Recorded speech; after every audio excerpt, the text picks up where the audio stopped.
आप तो कुछ पूछ ही नहीं रहे। मैं तो चाह रही हूँ पूछना, लेकिन आप बीच में मुझे पॉज दें तो मैंने इधर ईमानदार पत्रकारों की सूची बनाई है, लिस्ट, नाम आपका भी है उसमें। है कि आपसे अच्छा ईमानदार कोई नहीं है। और मोदी जी तो कह रहे हैं कि उपयोगी हैं, वो तो यूपी और योगी को जोड़कर नाम हमेशा उनका उत्तर प्रदेश से जोड़ रहे हैं। उनसे ज्यादा अनुपयोगी कौन हो सकता है? इसी प्रदेश में उन्होंने वादा किया कि मां गंगा साफ होंगी, उन्होंने खुद डुबकी नहीं लगाई, क्योंकि वो जानते थे कि ये वही पानी है जिसमें लाशें बही थी। क्योंकि करो या मरो की स्थिति अब आ गई अखिलेश जी के लिए। अगर इतिहास पलटा और वापसी हो जाती है योगी जी की, तो अखिलेश जी तो 10 साल बाहर रहकर फिर बड़ा मुश्किल होगा। तो वो प्रधानमंत्री के दावेदार हो जाएंगे। आपको बड़ी चिंता है योगी जी की। अरे वो प्रधानमंत्री के दावेदार हो जाएंगे या आग लगा रहे हो? बीजेपी वाले सोच लें, ये डबल इंजन टकरा रहा है, डबल इंजन। आज जब समाजवादी पार्टी ने कहा कि आने वाले समय में सरकार बनेगी तो 300 यूनिट फ्री बिजली मिलेगी और किसानों की सिंचाई के लिए फ्री बिजली, फ्री। उन्होंने तो 50% दरें कम कर दी ना सर चुनाव के पहले। तो 4.5 अब इसकी क्या काट खोजेंगे? ठीक है, अगर उन्होंने कम किया तो 4.5 साल जो जनता से वसूला वो पैसा वापस करे। क्या वो सरकार वापस करे? इसका मतलब ये हुआ कि जानबूझ करके भारतीय जनता पार्टी गरीबों की, किसानों की जेब काट रही थी। वो कह रहे हैं फिर समाजवादी पार्टी का गुंडा राज शुरू हो जाएगा। इससे वो डरा रहे हैं जनता को और कह रहे हैं अभी कानून का इकबाल है, लोग डरते हैं और इसी वजह से एक भी दंगा नहीं हुए। आप आएंगे तो दंगा राज आएगा। मैं फिर आपसे कहता हूं कि आप बहुत ही निष्पक्ष पत्रकार हैं और जो एनसीआरबी के आंकड़े हैं वो जरूर आपको जनता के सामने रखने चाहिए। आज सबसे ज्यादा असुरक्षित महिलाएं, बेटियां कहीं हैं तो उत्तर प्रदेश में आंकड़े नंबर 1 है। सबसे ज्यादा कस्टोडियल डेथ अगर कहीं है तो उत्तर प्रदेश में है। सबसे ज्यादा नेशनल ह्यूमन राइट कमीशन ने किसी प्रदेश को नोटिस दिए तो उत्तर प्रदेश है। महिलाओं के कमीशन ने अगर सबसे ज्यादा नोटिस किसी को दिए तो वो उत्तर प्रदेश है। क्या उत्तर प्रदेश और देश की जनता भूल जाएगी वो हाथरस की घटना, जहां पर लखनऊ से निर्देश दिए गए हों कि जाओ उस बेटी को घर वालों से न मिलने दो, उसका दाह संस्कार कर दो। यही उत्तर प्रदेश है जिसमें आईपीएस फरार है। दंगा ना होना, लेकिन वो अपनी उपलब्धि बताते हैं। मैं फिर कहूंगा आपसे 5 साल में दंगा ना हो। मैं आपसे ये कहता हूँ कि एनसीआरबी का आंकड़ा निकालिए और आज ही आप दिखाइए कि सबसे ज्यादा दंगे या कम्युनल लड़ाइयाँ किस सरकार में हुई। उनका तो ये दावा है कि उनके दावे से नहीं, मतलब आप ईमानदार पत्रकार हैं। एनसीआरबी के डेटा है रेप के मामले में, अलग अलग केसेस। इसी में मैं कह रहा हूँ, प्रतीकात्मक तरीके डकैती में, रेप में, लड़कियों के साथ छेड़खानी में। इसीलिए मैं कह रहा हूँ कि आप इतने अच्छे ईमानदार पत्रकार हैं। एनसीआरबी का आंकड़ा दिखाइए आप। आपने खुद ही कहा ठोको की नीति वाले, तो वो कहते हैं हम जीरो टॉलरेंस रखते हैं माफिया के खिलाफ। तो जीरो मुख्तार अंसारी का बेटा हो कोई हो, सबके खिलाफ कार्रवाई कर रहे हैं जो नहीं होता था आपके। जीरो टॉलरेंस है, इसीलिए तो कप्तान फरार है और माफिया क्रिकेट खेल रहा है। जैसे वो ये बताइए कानून व्यवस्था है कि आप जीप से चढ़ा दोगे और किसान की हत्या कर दोगे, आप किसान को कुचल दोगे। आप आपसे नोएडा आप कभी आते नहीं, बहुत ही ईमानदार आप हैं। मैं आपसे जानना चाहता हूँ, मैं ये जानना चाहता हूँ आप सबसे ईमानदार पत्रकार हैं। नेता को नोएडा आने से क्या रोकता था? छोड़िए नोएडा, कैसे छोड़ दे? मैं ईमानदार पत्रकार से बात कर रहा हूँ। सिटी है, कभी सुध लेने आ जाते। मैं एक ईमानदार पत्रकार से बात कर रहा हूँ। मैं आपसे पूछना चाहता हूँ, आप देश घूमी है, ये देश घूमी है आप। अगर देश में भारतीय जनता पार्टी ने आगरा से लखनऊ सड़क और लखनऊ से लेकर के गाजीपुर तक देश में एक भी सड़क बनाई हो तो बता दें आप। नोएडा का भी ईमानदार नेताजी, समाजवादी एक्सप्रेसवे, ये तो आपका रंग बता रहा है कि आप क्यों ईमानदार बोल रही हैं। मेरा रंग बता रहा है मतलब? ये रंग ऐसी चीज है, ये लाल रंग ऐसा है कि चेहरे पे बता देता है कि आप ऐसा शब्द क्यों बोल रही हैं। समाजवादी एक्सप्रेसवे जिसका नाम था, समाजवादी हटा करके पूर्वांचल एक्सप्रेसवे, ठीक है बनाया आपने। समाजवादी सरकार का अलाइनमेंट था, टेंडर पूरा कर दिया था, एलओआई इशू नहीं कर पाए थे क्योंकि चुनाव डिक्लेयर हो गया था। और अगर चुनाव डिक्लेयर नहीं होता और समाजवादी सरकार बन गई होती तो देश की सबसे बेहतरीन कंपनियों को वो काम करने का मौका मिलता। और सड़क पे आप जाएं, वो वर्ल्ड क्लास सड़क बन रही थी जिसकी riding quality one of the best होती, लेकिन बाबा मुख्यमंत्री ने उसके ठेकेदार बदल दिए। मैं आपसे पूछना चाहता हूं, बाबा मुख्यमंत्री से पूछिए, जो कंपनी भगवान श्री राम का मंदिर बना रही है, उस कंपनी का टेंडर क्यों नहीं कैंसिल किया आपने, क्यों हटा दिया उसको? क्या उसके पास उसका जवाब है? सरदार पटेल जी की जिसने प्रतिमा लगाई हो, उस कंपनी से मैं समाजवादी पूर्वांचल एक्सप्रेस वे बना रहा था, उसका ठेकेदार क्यों बदल दिया? क्या जवाब है उनके पास? ऑफिस सड़क सस्ती दिखाने के लिए आपने मीडियन खत्म कर दिया, सर्विस लेन खत्म कर दी। सबसे प्रिय काम भारतीय जनता पार्टी का शौचालय बनाना, एक शौचालय अगर हो पूरे एक्सप्रेसवे में तो बताइए आप। ये नकल नहीं की समाजवादी सरकार की कि हम हवाई जहाज उतारेंगे। हवाई जहाज किसने उतारा सबसे पहले सड़क पर, ये बताइए देश में? अगर आप ईमानदार हैं तो आप बताइए कि एक्सप्रेसवे पे सबसे ज्यादा एक्सप्रेसवे पे किसने हवाई जहाज उतारा? आप वही चुनेंगे जो सुनना आप चाहते हैं। हम लोगों ने बताया है कि आपने एक्सप्रेसवे आपने एक भी बार नहीं बताया। मुझे याद है जिस समय समाजवादी सरकार नहीं थी, सेकंड टाइम हरकुलस उतरा था जिसमें सुखोई मिराज उतरे थे, एक भी चैनल ने ये नहीं बताया कि ये समाजवादी सरकार का बना हुआ एक्सप्रेसवे है। दूसरी तरफ बार बार वो घेरते हैं कि कार सेवकों पर आपकी पार्टी ने गोली चलवाई थी। ऐतिहासिक रूप से ये हमेशा आपको बैकफुट पर डालता है। अगर कार सेवकों पे गोली चलाई थी तो नेताजी पे एफआईआर होनी चाहिए थी। एफआईआर किनके ऊपर हुई? जिन्होंने मस्जिद गिराई उन पे एफआईआर हुई है। नेताजी और संविधान बचाने के लिए काम हुआ था। एफआईआर किस पे हुई? मुझे आप ये जवाब दीजिए। जब इतना एफआईआर उन्हीं पे हुई है तो क्यों हुई? आप मुझे बताइए क्यों हुई एफआईआर उनके ऊपर? लेकिन वो तो पॉलिटिकली इसको भुना रहे हैं। मैं ये जानना चाहता हूँ, पॉलिटिकली भुना रहे हैं। आप देश की चिंता नहीं है आपको? पॉलिटिकल भुनाएंगे वो, पॉलिटिकली भुना रहे हैं। आप पॉलिटिकल भुनाएंगे, देश की चिंता नहीं है आपको? नहीं। तो क्या आप कार सेवकों पर गोली चलाए जाने को सही ठहरा रहे हैं? मैं कहता हूँ सवाल बेरोजगारी का है। लखनऊ में मेट्रो बनी, लखनऊ में जो मेट्रो बनी उसमें 4000 लोगों को डायरेक्ट इनडायरेक्ट नौकरियां मिली हैं। कानपुर की जो मेट्रो शुरू हुई है 1500 लोगों को नौकरी मिली है। एससीएल जो बना है लखनऊ में 6000 लोगों को नौकरी मिली है। कैंसर इंस्टीट्यूट पूरा नहीं हो पाया, वहां पे 6000 लोगों को नौकरी मिलती। क्या सवाल ये नहीं है आज उत्तर प्रदेश के लोगों को कैंसर के इलाज के लिए कहां जाना पड़ता है? मुंबई जा रहे हैं बेचारे, दिल्ली जा रहे हैं। पूर्वांचल के लोगों का कैंसर का इलाज फ्री हो जाता लखनऊ में, इस सरकार ने पूरा क्यों नहीं किया? पिछली बार प्रधानमंत्री की वो लाइन शमशान और कब्रिस्तान वाली, उसने बहुत हद तक बीजेपी को जीत में, प्रचंड जीत जो उनकी मिली उसमें साथ दिया। ऐसे इमोटिव इश्यूज का क्या काट है? आप राम भक्तों पर गोली चलाए जाने पर क्या जवाब देंगे? वो बार बार इसी पर घेर रहे हैं और अगर आप उसको सही ठहरा रहे तो अलग बात है, वरना क्या आप उस पर माफी मांगेंगे और आगे बढ़ने की कोशिश करेंगे? पूरी दुनिया के सामने कब्रिस्तान और शमशान की जब बात हुई तो कैसे देश के प्रधानमंत्री हो सकते? आज देश को अच्छा इंफ्रास्ट्रक्चर चाहिए, आज बिजली चाहिए, आज अच्छे अस्पताल चाहिए, आज नौकरी रोजगार चाहिए, और आप कहाँ लेकर के जा रहे हैं आप देश को?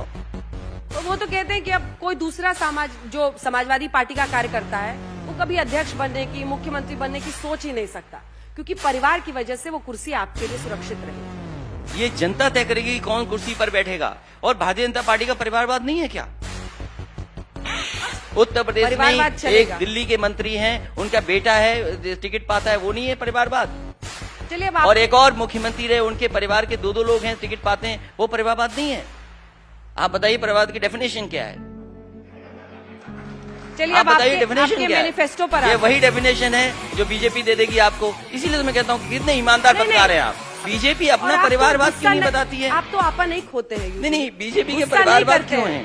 आप तो हंसते हुए बात करते हैं, आज पता नहीं, क्यों थोड़ा गुस्सा है? बीजेपी का मुझे अपने घर जाना है, मुझे घर जाना है, मुझे अपने घर जाना है। कि समाजवादी सरकार बनने पर नौजवानों का भविष्य बेहतर करने के लिए लैपटॉप देने का काम करेंगे, और ये नहीं कि टैबलेट जैसी टैबलेट दे दें हम। हमारे बाबा मुख्यमंत्री जी से बोले टैबलेट देंगे, 4.5 साल पता नहीं कौन सी टैबलेट देते रहे, और अब जाने कौन सी टैबलेट दे दी उन्होंने। कम से कम भारतीय जनता पार्टी ये बताए कि जिन किसानों को इन्होंने आतंकवादी कहा, उन्हीं किसानों को पुजारी क्यों कह रहे हैं? उनकी पूजा क्यों कर रहे हो? इसका मतलब वोट के खातिर आपने ये कानून वापस लिए हैं। किसान समझदार है, वो जानता है कि हो सकता है उसके वोट के साथ खिलवाड़ हो जाए, इसलिए एक भी वोट वो भारतीय जनता पार्टी को नहीं देने वाले। बताओ, जैन ढूंढने गए थे दूसरे, मिल गए दूसरे, कह रहे थे समाजवादी पार्टी के लोग हैं। और जितना अपमान मुस्लिम भाइयों का भारतीय जनता पार्टी ने किया, इतना किसी सरकार ने नहीं किया होगा। इसलिए अल्पसंख्यक पूरा समाजवादी पार्टी की इस बार मदद करने जा रहा है। कूटे जा रहे हैं मतलब? अभी देखा नहीं आपने? एक किसान गया मंच पर और विधायक जी के कार्यकर्ता भी आ गए टिकट बनाकर। एक सांसद कूटा गया, कई विधायक सांसद घुस नहीं पा रहे हैं। सोचिए आप देश के गवर्नर ये कहें। इसलिए मैं कहता हूं जो लोग 47 से 350 325 पहुंचे हैं, आज हम भी 47 हैं, 400 पहुंचेंगे। 47 से 400 आपने 3 छोड़ा है उनके लिए, तो कौन कौन जीतेगा उधर से? 3 वो ही सीट अपना जाएंगे। तय कर लें कौन कौन जीत के आना चाहते हैं। ओम प्रकाश राजभर जी समाजवादी पार्टी के साथ हैं, डॉक्टर संजय चौहान समाजवादी पार्टी के साथ हैं, महान दल समाजवादी पार्टी के साथ है, आरएलडी जयंत चौधरी समाजवादी पार्टी के साथ हैं, और श्रीमती कृष्ण पटेल जी समाजवादी पार्टी के साथ हैं। तो समाजवादी पार्टी और चाचा भी समाजवादी पार्टी के साथ हैं। हाँ, चाचा को आप वापस ले आए, क्या जाके बोला आपने उनको, जरा बताइए। मैंने कहा कि भारतीय जनता पार्टी को हराइए और समाजवादी पार्टी की सरकार बनवाइए। आपने कहा कि बीजेपी हावी है, आप खुद ही कह रहे हैं कि डिजिटल बीजेपी झूठ फैलाने में हावी है, समाजवादी पार्टी झूठ को पकड़ने में हावी हो गई है। वो गए थे समाजवादी इत्र के व्यापारी के यहाँ छापा मारने, उन्होंने अपने ही व्यापारी पे छापा मार लिया।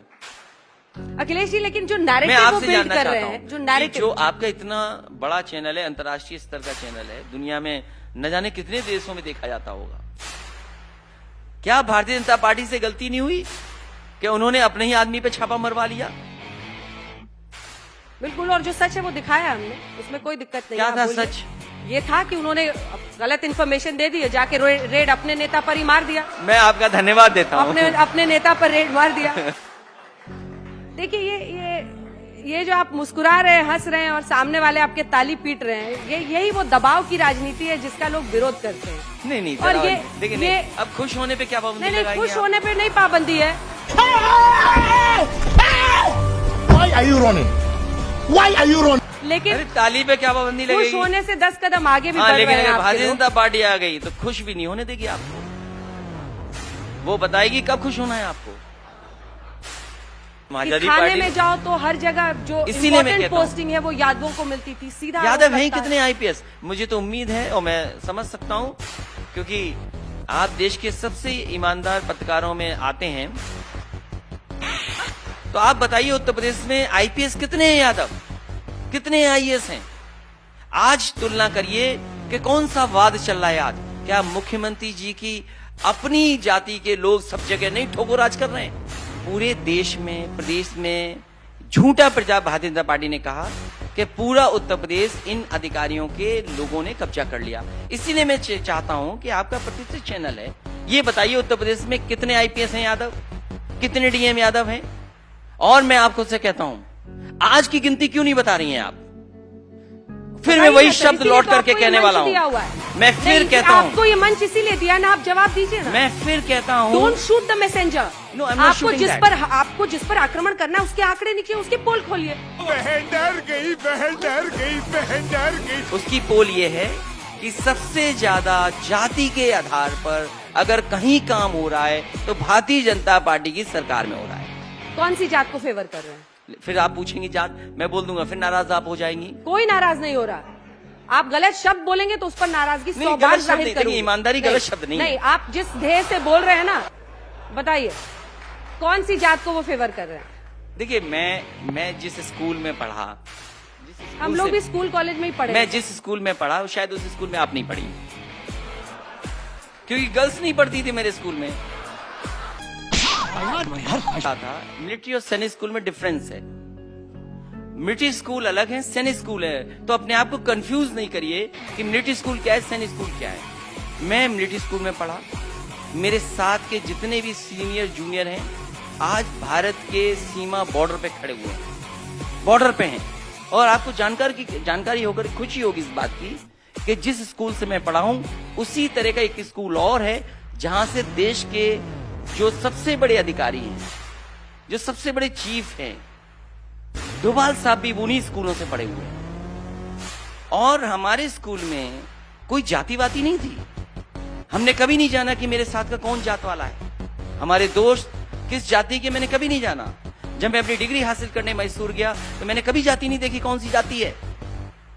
मैं और भी जगह दुनिया के हिस्सों में पढ़ा हूं, लेकिन ये भारतीय जनता पार्टी के ने बताओ हम पे यादव का जातिवाद का आरोप लगाया कि नहीं लगाया? मैंने सरकार चलाई है और प्रतिष्ठित अखबार दैनिक जागरण था, उसने मेरे अपने चैनल में पूछा, मेरे सामने पूछा कि बताओ यादव अधिकारी ये कर रहे हैं कि नहीं कर रहे हैं। वो इसलिए कर रहे थे क्योंकि वो मुझे बदनाम करना चाहते थे। और आप भी सवाल इसलिए पूछ रही हैं क्योंकि मैं यादव हूं। ऐसा नहीं है। और आप ऐसा जवाब नहीं है। इसलिए नहीं देना चाहती क्योंकि हो। उस वोट बैंक पर आपका नहीं, मुझे टारगेट वोट नहीं बैंक की है। चिंता नहीं है। मुझे वोट बैंक की चिंता नहीं है। वोट तो मुझे मिलेगा कब और तक आपके पूर- कहने से कब जाने तक- वाला भी नहीं है। कब तक पूर्ण मुझे अपने वापसी वोट की चिंता नहीं है। मुझे चिंता इस बात की है कि उत्तर प्रदेश में न्याय नहीं मिल रहा है। ठोक दे रहे हैं। क्या बताओ फेक इनकाउंटर हुए कि नहीं हुए? कोई बता दे फेक इनकाउंटर में सजा नोटिस मिले हैं। आज थानों में कौन है? जीपी कह रही है कि चन्नी साहब ने जिस तरह की सुरक्षा है उसके साथ षड्यंत्र किया और वो प्रियंका जी को क्यों ब्रीफ कर रहे हैं। इस पर आपका क्या टेक है, क्योंकि इसको इमोटिव इशू वो लोग यूपी में भी बना सकते हैं। रुको जरा, सबर करो। मैं तो ये कहूंगा कि उत्तर प्रदेश में मुख्यमंत्री आवास को गंगा जल से धोया गया था, ये मुद्दा क्यों नहीं बना? हमारी सिक्योरिटी हटाई गई, ये मुद्दा क्यों नहीं बना? अरे जिस दिन जाना होगा चला जाएगा, कोई जान का खतरा नहीं है। और जो राजनीति करने वाले लोग हैं उन्हें इस खतरे से नहीं डरना चाहिए। आप बताइए, मुझे एनएसजी खबर था, मैंने उस अधिकारी से पूछा क्या आपके पास जवाब उसका कि मुझे क्यों हटाया जा रहा है? बोला फैसला हो गया है, आपकी सिक्योरिटी नहीं है आज से। उनकी सिक्योरिटी है, विपक्ष की कोई सिक्योरिटी नहीं है, आम जनता की कोई सिक्योरिटी नहीं है। किसी को ठोक दे रहे हो आप। लखनऊ में, इसी लखनऊ में आईटी का वो तिवारी को बताओ पुलिस ने मारा कि नहीं मारा? इसी राजधानी में गोली मार दी। और क्या गोरखपुर में पुलिस ने नहीं मार दिया क्या एक व्यापारी को? हाथरस में घर परिवार के लोग चिल्लाते रहे, रोते रहे। उसके भाई की मेरे से बात हुई, रात के 2 बजे मेरी बात हुई उसके भाई से। मैंने उसके भाई से कहा मैं कोशिश करता हूं डीएम से बात करता हूं। मैंने डीएम को फोन मिलाया, डीएम ने फोन नहीं उठाया। मैंने डीएम को मैसेज किया कि कम से कम आखिरी जो इच्छा परिवार की है उसका सम्मान कर दो, लेकिन डीएम को परवाह नहीं की क्योंकि डीएम लखनऊ से गवर्न था। एक इंस्टीट्यूशन है, वो नॉन पार्टिसन पोस्ट है और 20 मिनट तक फ्लाईओवर पर रुकना उनकी जान को खतरा तो है। इसलिए इसका मतलब ये है कि जो भी प्राइम मिनिस्टर का सिक्योरिटी कवर है उसको और स्ट्रेंथन करना चाहिए और तमाम उन अधिकारियों को तुरंत सस्पेंड कर देना चाहिए जिनको ये पता नहीं था कि उस सभा में भीड़ नहीं है, सड़कों पर लोग खड़े हुए हैं। मैं जानना चाहता हूं क्यों हमारी एनएसजी कवर हटाया? क्या जवाब है आपके पास? कभी आपने मुद्दा नहीं पूछा कि आपकी एनएसजी कवर हट गई? चले चलते चलते अब टाइम्स अप लिखा हुआ आ रहा है सामने में। वो लेकिन आपके अंतिम सवाल खत्म हो गए, चाहे टाइम सब कभी नहीं। कर लीजिए। मैं आपका धन्यवाद देता हूं और जिन शब्दों पे आपको बुरा लग रहा हो उन शब्दों को मैं वापस लेता हूं।